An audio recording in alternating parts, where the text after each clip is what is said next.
We featured our conversation with nurse practitioner Lauren Ehrman about a few months ago when the coronavirus issue was just getting going in the United States. We're happy to have her back in the studio to talk more about some updates on the coronavirus. Thank you, Lauren, today for joining us here at the Midstory studio. Thank you for having me, Sam. Yeah, so I guess we should jump right in. What has changed since the last few months that we last talked? Well, the last time we talked, we were talking about how we should prepare as a nation, and Right. especially healthcare providers prepare for what could possibly come, Yep. so that we wouldn't be scrambling around. Unfortunately, that's exactly what happened. So now our country is pretty much leading the world with the number of cases of coronaviruses Sure. as we speak. Yeah. So how many cases today are we looking at? We have currently in the United States, as of this morning, I believe over 104,000 Okay. cases So of that's more than coronavirus. China? China's about 81,000. Okay. Italy's about 84,000. So we are, as of right now, leading with the number of cases. As we know, that number is probably much higher because of a lack of testing. Our death rate is about, I believe, 1,100 or so. Okay. Yeah. Why the sudden jump in numbers just recently? Well, as we knew, the virus kind of originated in China, but with all the travel, everyone's been traveling around, and I don't think our country was prepared. Sure. So nobody was really taking precaution, kind of living life as usual. So this virus spread very rapidly. So since the last time we spoke, and we talked a little about the preliminary understanding of COVID-19, Right. have we learned anything new about the way this virus is acting and anything that we can share with the audience today? Yes. So at first, and this is not officially confirmed, but in the way it spreads, we think it's through droplets. Okay. So respiratory droplets, meaning a sneeze or a cough is containing lots and lots of the virus, the coronavirus. So if someone coughs or sneezes, and it gets into someone else's eyes, nose, or mouth, then they're most likely going to get the coronavirus.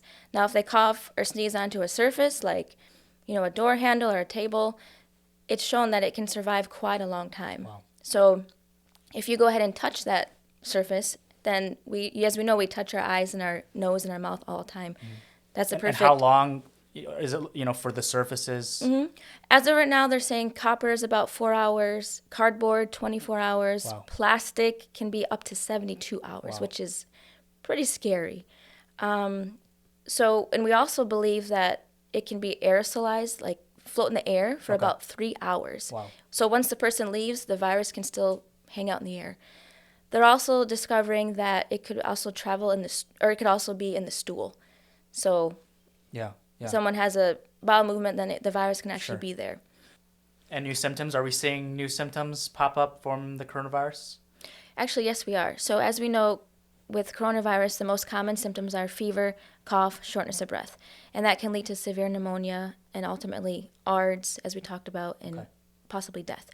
Now, they're also seeing some mild symptoms of headache, sore throat, diarrhea, abdominal pain. And just recently, it's been discovered that there's a lack of smell and lack of taste. So those could be the first warning signs of this illness. And I also read something about a nurse in Washington State. She discovered that a lot of her patients had red eyes, Okay. and then they actually ended up having coronavirus. So there's a lot of unknown, Yeah. but this is what we know so far. And people can get it again? Is that something? Well, there's a debate about that. Okay. In China, they're having people that tested positive, recovered, tested negative, and now are testing positive again.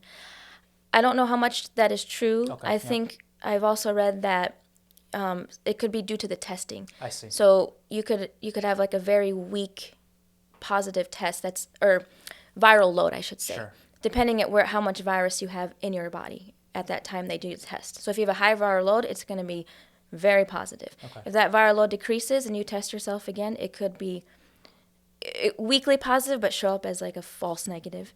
Yeah. And then maybe something reactivates it again and you show positive. So I don't think it's really reinfecting. I think it's just, it's still the same virus. Sure. And you talked just now about tests. Mm-hmm. There's a massive shortage in tests all across the world right now. Yes. Why are we seeing that?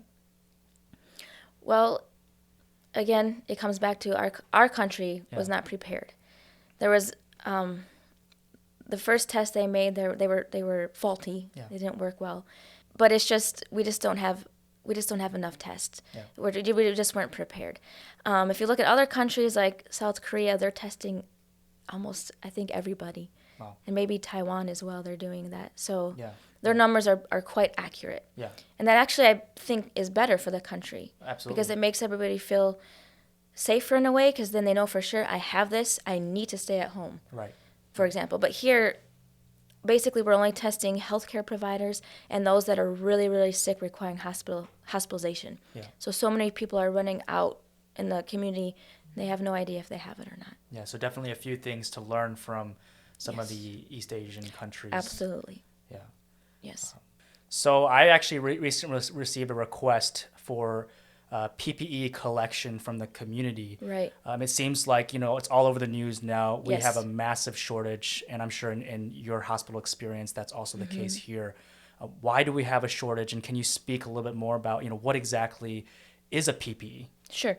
So PPE stands for personal protective equipment, and it basically is, for example, face mask, face shield, gloves, gown, goggles, and that protects us from certain diseases. For example, these respiratory droplets. So it would protect us healthcare workers or people in the industry from, hazardous material. So we have a great lack, not just in this country, but worldwide, but specifically in this country. Number one reason, I think, is because we weren't prepared. This is not a new issue. I think for the past couple decades, we've not been prepared for something as big as this. Public health, unfortunately, is not at the forefront of America. Yeah. So we're really struggling to have enough PPE to protect our healthcare providers. Some other reasons are mass production is China. Yeah. And when the outbreak happened in China, they used up all the PPE. Sure. It was the production was for them. Unfortunately, people hoard as well. So in this country, people get scared, so they buy a lot, and then that leaves the healthcare workers vulnerable, and there's not enough. Yeah, and about these shortages, I hear a lot of news these days about ventilators and respirators. Yes. Can you talk a little about why it's so important to have both of those, and what are the differences between that equipment? Sure. So a respirator is actually a type of a PPE. Okay. So respirators are what healthcare providers would wear. So there's the two most common are N95, which you have to be fit tested for, and it's a very tight-fitting mask that you wear to prevent airborne or droplet materials from coming into contact with our face, our nose, and our mouth. So healthcare providers wear those when they're going into a patient's room that has COVID-19, or more specifically like tuberculosis or measles, or sometimes flu as well.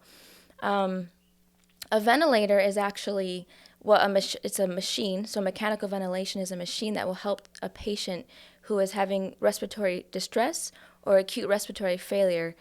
It helps them to basically stay alive and to breathe.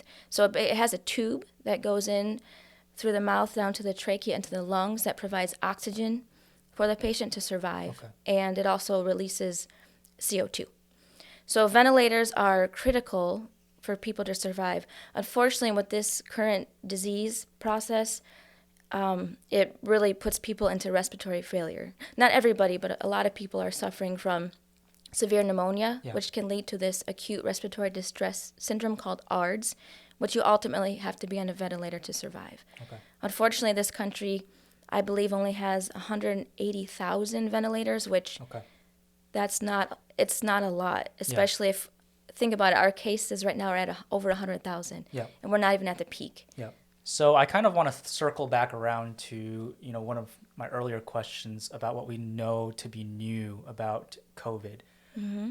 I keep seeing these posts in Florida about a lot of young people that are going out there. They're still partying on the beach. They're enjoying their spring break, and you're seeing that they're having to shut down a lot of these beaches. Of course, that's a lot of concern because this thing, as you're saying, is really easily, it's easy to spread among these individuals. And I think now we're starting to see the backlash of those beaches still being open. Yes. I think there's a lot of these posts from, both my friends and some individuals out there, a lot of young people saying, it's not gonna affect me. I think the numbers are changing. Can you speak a little bit to the numbers? How are they changing? How are they affecting young people? So what we knew from the beginning was that we thought that this virus only affected elderly people, 65 and above, Right. typically with comorbid conditions. We thought those were the most affected, and that young people either had no symptoms or very mild symptoms. Yeah. That's actually quite wrong. We're learning that anybody can be affected, from actually a newborn all the way to a 100-year-old person. Okay. They're all being affected. Yes, maybe young people are having very mild symptoms, but we're also seeing young people perfectly healthy, 20-year-olds, 30-year-olds with no previous health conditions, and acquiring this disease, and actually having very severe infection. Some actually being put on a ventilator. Yeah. So how about the local situation? What are we Sure. looking at locally? I mean, in your line of work, you're essentially at the front lines in many ways. So what are we seeing locally? Are there shortages right now in Toledo, or are we still doing all right? What does it look like locally? Yes. Well, let's compare to the current epicenter in New York City. So they have about 23,000 cases as of today, 365 deaths, Wow. and it's just beginning.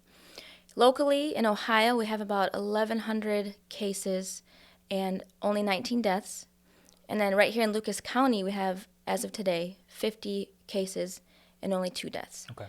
So, and if you compare ourselves to Michigan and Pennsylvania, we're actually doing better, probably because of Governor DeWine's strict policies that he enacted sooner rather than later. Right. But we are definitely at a shortage of PPE, even myself where I'm working, and I know the local hospitals are also struggling to have enough PPE, and we are just at the beginning of this outbreak. Are you having to reuse the PPEs? Is that something Yes. that is going on right now in the hospitals? Yes, in order to conserve our PPE, we're having to actually reuse them. CDC gave us some guidelines Okay. so that could be okay. So basically, you wear a surgical mask, which is one of these. Okay. Yeah.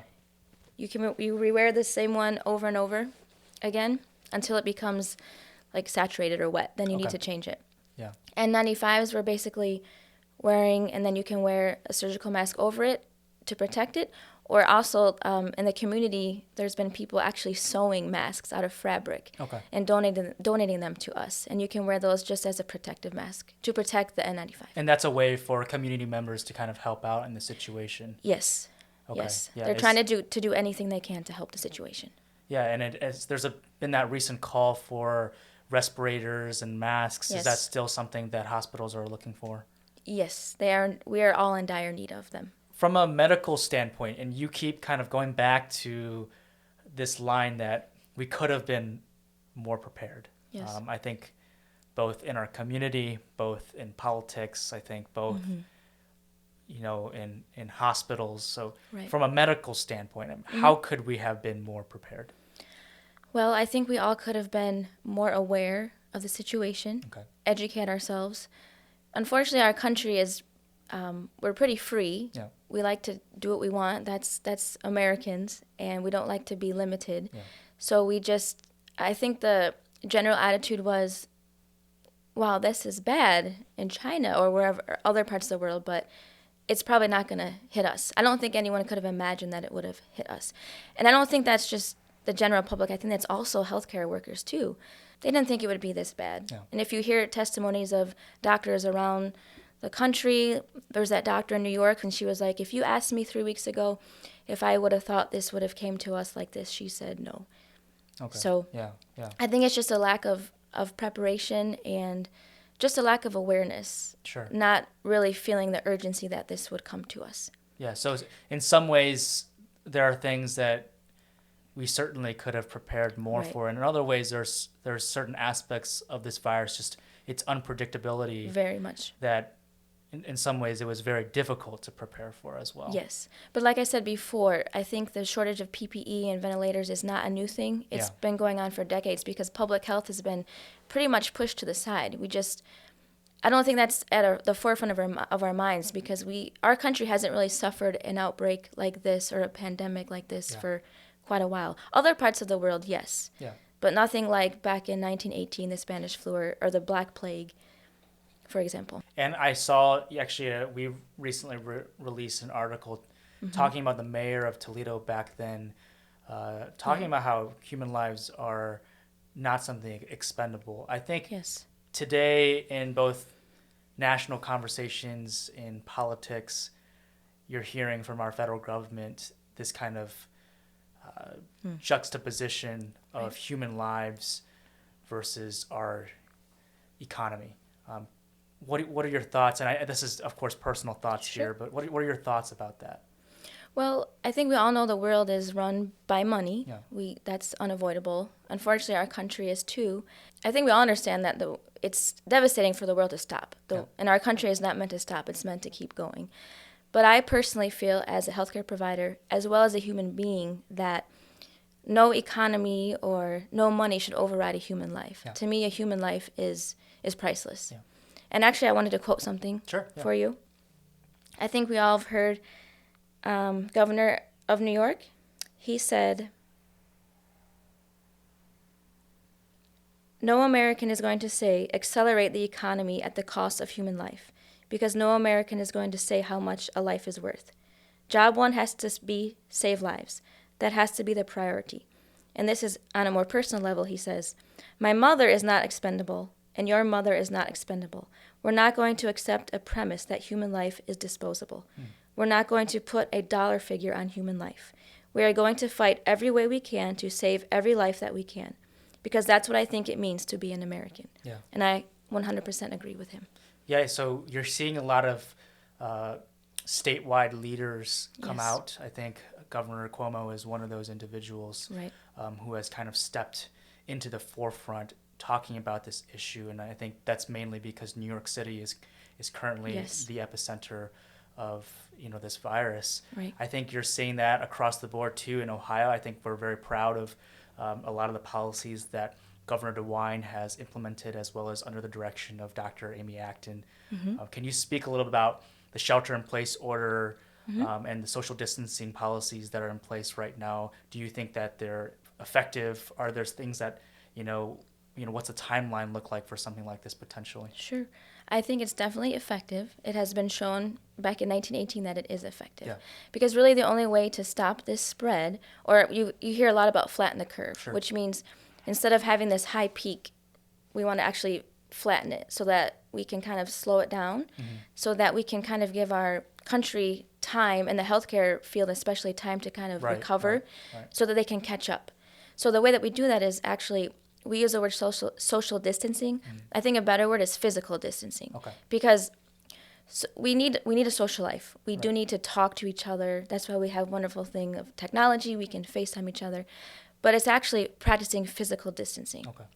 So as we know, this virus is spread through physical contact. Yeah. So how do you avoid getting this virus? Is you're not near people that are sick, or people that are actually carrying the virus and don't even know it. That's the scary thing. A lot of us Yeah. can be carrying it and have no symptoms at all. We sneeze, and then you get exposed to it.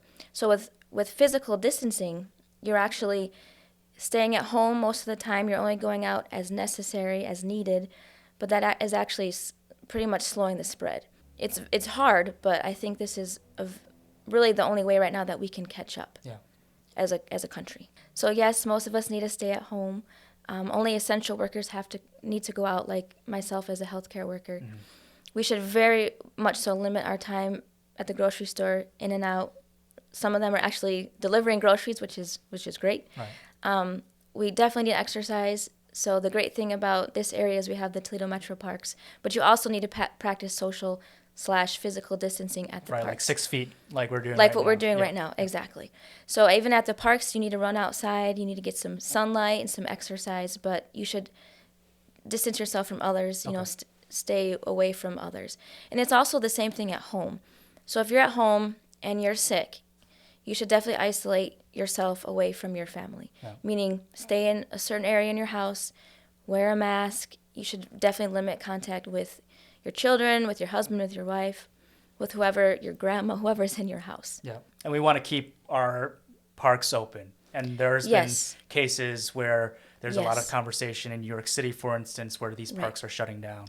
And that's because people are not following the Okay. guidelines. They think, unfortunately, it's a lot of younger people that think they're invincible to this this virus, so they just continue to live life as they normally would, but that's really causing a rampant spread. Yeah. So when that happens, unfortunately, parks will have to close because I don't think our governors can allow such a thing to happen. Yeah. Have you been pleased with our reaction here in Ohio? Are there things that you think we could be doing a little better job on, just personally speaking? I think we could definitely be doing a better job. I still am finding people that aren't really aware and don't think this is a big deal. Sure. I still see people out and about. The grocery stores are pretty overloaded. Yeah. I wish that wasn't the case, but it currently is. Yeah. Yeah. Yeah. And I think people are still coming together, going to each other's houses, having parties when this is not the time for that. Yeah. The president recently gave a speech talking an update on the coronavirus, and he said that he'd like the country to return to work by Easter. I mean, just from a medical perspective, do you think that's even feasible? Do you think that's something we should do, or what are your thoughts on that? Unfortunately, I think that's absolutely not true. Okay. I don't see any way in that happening. Actually, Governor DeWine spoke with Cleveland Clinic this morning, and they were through a modeling that they have. They are depicting that this could peak not until mid-May, just in Ohio. Yeah.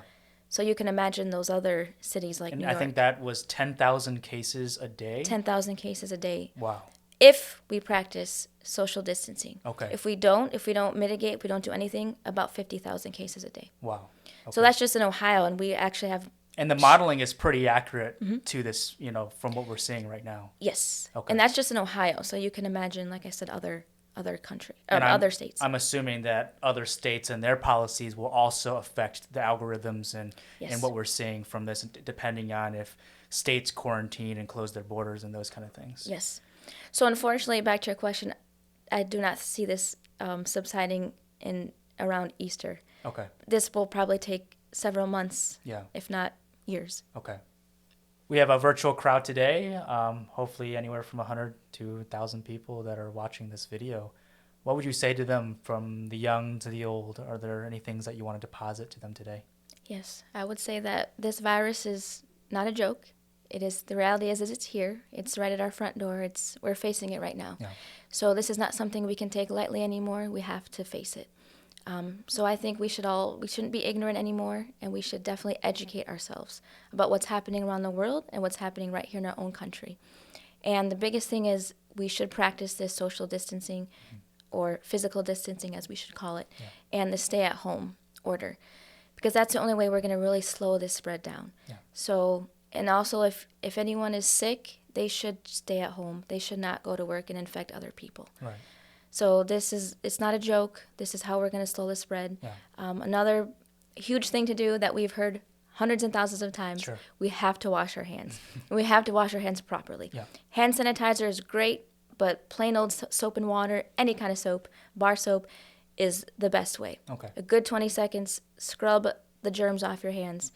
That's one very good way to stop this spread, to prevent ourselves from getting sick and prevent others from getting sick. Yeah. And also, we should not touch our eyes, nose, or mouth. Okay. Because that's how we're going to get ourselves sick as well. Yeah. So stay at home, wash your hands. Yes. Don't touch your face, your eyes, your nose, your mouth. Yes. Very simple measures, but I think that's critical to how we can slow this spread today. Well, thank you so much for coming today to our studio, and we definitely thank you for your service to our community, and look forward to our next conversation. Thank you, Sam. Yeah. Well, I hope you all learned something new with me today. We're definitely grateful to have healthcare professionals at the front lines fighting day and night to ensure the safety of the American public. I believe that we all have a role to play, and that this will take a collective effort for us to stop the spread of the virus. If you enjoyed today's conversation and want to see more, give us a like, give us a comment below, share this with your family and your friends as we try to spread awareness on this specific issue. My team and I are constantly being productive during this time of pause and reconsideration. We're at home thinking about what content to bring to you, and right now we're in the works of a few podcasts and video series, so definitely keep tabs on Midstory as we want to bring you the best content in time. I hope you'll join us from your home, of course, as we grow our region one story at a time. Remember, be safe, be proactive, be responsible, be human. Together we can do this. I'll see you soon.